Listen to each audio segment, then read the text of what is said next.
Bonsoir. Les conclusions du dernier rapport du GIEC concernent l'attribution du réchauffement climatique. Ce rapport affirme que le réchauffement climatique est, dans son ensemble, l'ensemble du réchauffement climatique est lié aux activités humaines.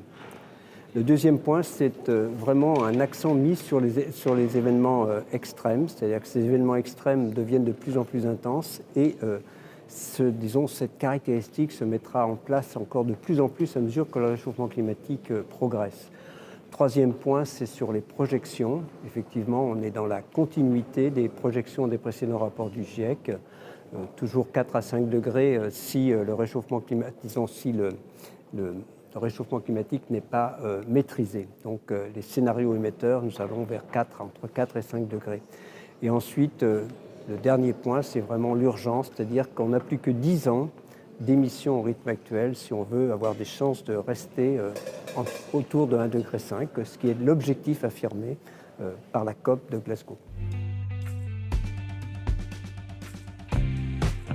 Disons, c'est plutôt des objectifs que des solutions pour le moment. Les objectifs, j'adhère complètement aux objectifs affichés par beaucoup de pays, c'est-à-dire neutralité carbone à horizon 2050. C'est effectivement affiché par 80 pays actuellement. La neutralité carbone est affichée en 2060 pour la Chine, 2070 pour l'Inde. Donc déjà, dans les objectifs, c'est clair. Mais on voit bien les difficultés de réaliser cet objectif. Il faut évidemment, d'abord, une énergie complètement décarbonée. Ce n'est pas si simple. Donc, avec ces discussions entre l'énergie nucléaire que certains pays adoptent et à l'échelle planétaire, ce seront les renouvelables qui devraient se développer, c'est très clair.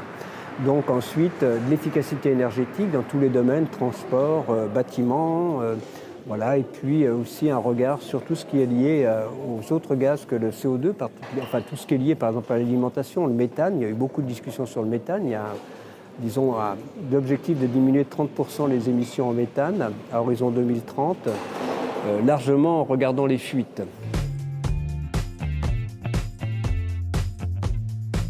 Donc je crois que c'est un choix des financeurs privés de soutenir les investissements qu'on pourrait qualifier de verts, donc qui s'inscrivent dans la lutte contre le réchauffement climatique ou l'adaptation. Je donne quelques chiffres en France. En France, il faudrait chaque année 20 milliards d'euros supplémentaires pour réussir cette transition énergétique. Nous avons déjà 60 à 80 milliards d'euros chaque année qu'on peut, inscrire dans cette lutte contre le réchauffement climatique et l'adaptation. Il faudrait 20 milliards d'euros supplémentaires. Ça ne me semble pas inaccessible.